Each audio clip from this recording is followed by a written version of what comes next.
Sri Sai Satcharitra, Chapter 37, The Chavadi Procession.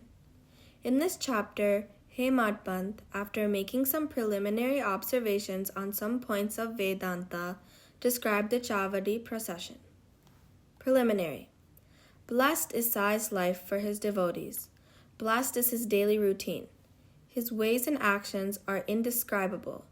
Sometimes he was intoxicated with Brahmananda, divine bliss, and at other times completely self-absorbed.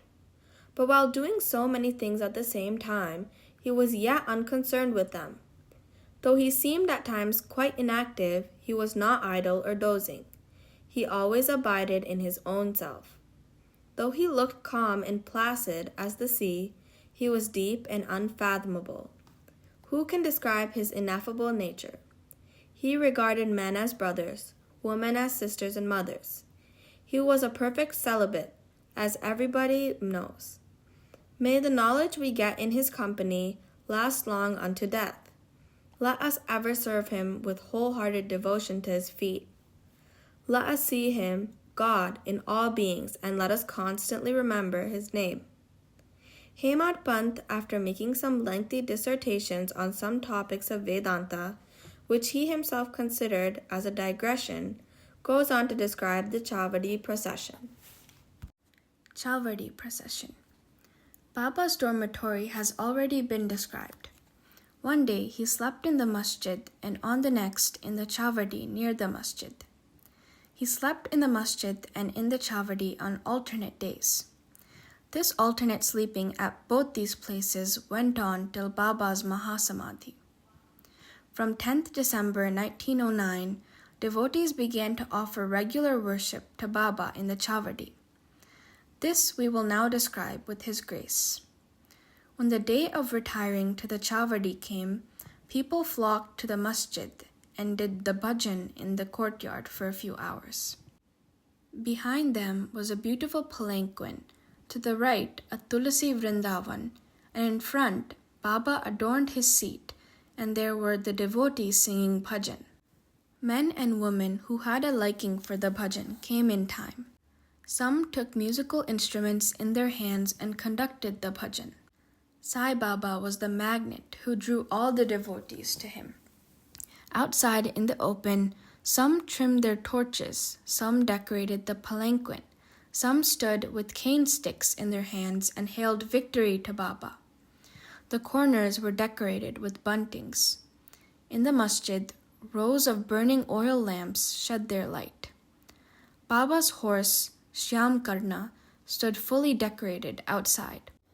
Then Tatya Patil came with a group of men to Baba and asked him to be ready. Baba sat quiet in his place till Tatya came and helped him get up by putting his arm under Baba's arm. He called Baba by the name of Mama.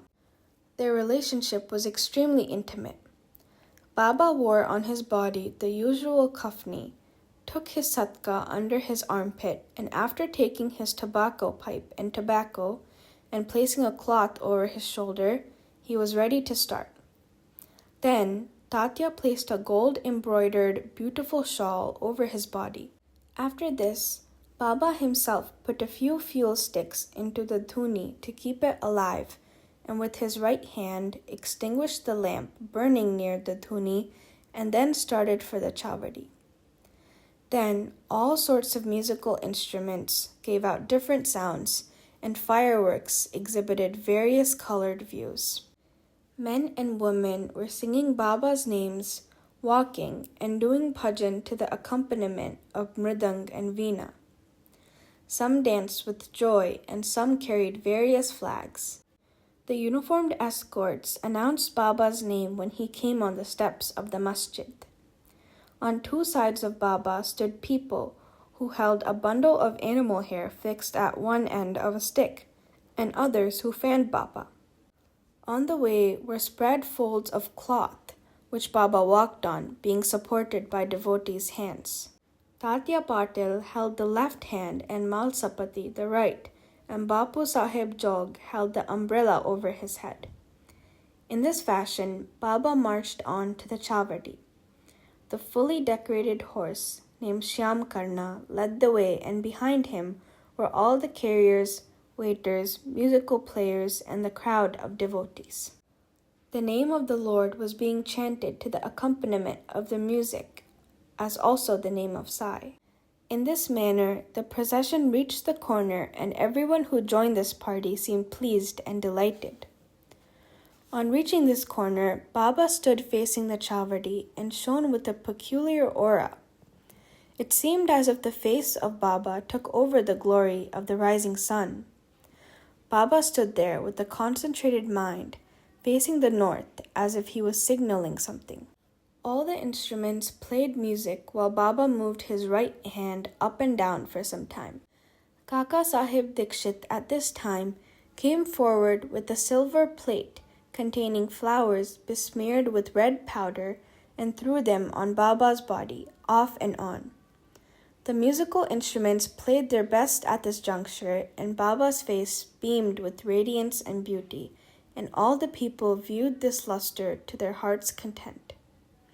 Words fail to describe the splendor of this scene. Sometimes Malsapati began to dance as if possessed by some deity, but all were surprised to see that Baba's concentration was least disturbed. With the lantern in his hand, Tatya Patil walked on Baba's left side and Malsapati on the right, holding in his hand the hem of Baba's garment. What a beautiful procession, and what an expression of devotion! To witness this, men and women, poor and rich, flocked there. Baba walked at a very slow pace. Bhaktas followed on both sides with love and devotion. With joy permeating the whole atmosphere of the place, the procession reached the Chavadi. Those days are gone now.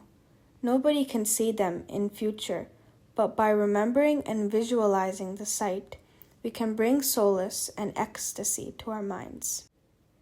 The Chavadi was also fully decorated with a good white ceiling, mirrors, and many sorts of lamps.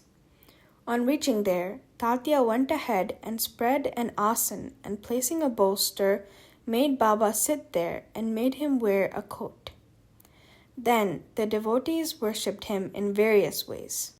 They put a crown around his head with a tuft above, placed garlands of flowers and jewels around his neck, and marked his forehead with musk-mixed vertical lines. They gazed at him for long to their heart's content. They changed his headdress now and then held it aloft on the head, fearing that Baba might throw it away. Baba knew what the bhaktas wished for and meekly submitted to all their ways without objection. With these adornments, he looked wonderful and beautiful. Nana Sahib Nimankar held the state umbrella with its beautiful pendants, which moved in a circle with its supporting stick. Bapu Sahib Jog washed his feet in a silver dish, offered arghya, and worshipped with due rituals, then besmeared his arms in sandal paste and offered him betel leaves. Baba sat on the asan while Tatya and others kept standing. When Baba sat on the asan, supporting himself against the bolster, devotees on both sides waved fans.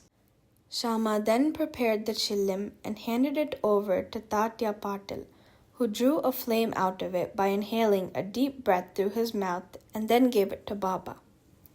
After Baba had his smoke, it was given to Malsapati, and then it was passed round to all.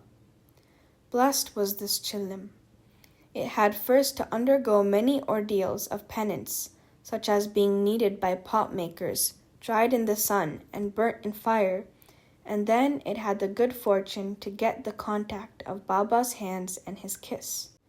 After this function was over, devotees put garlands of flowers around his neck and gave him scent and bunches of flowers.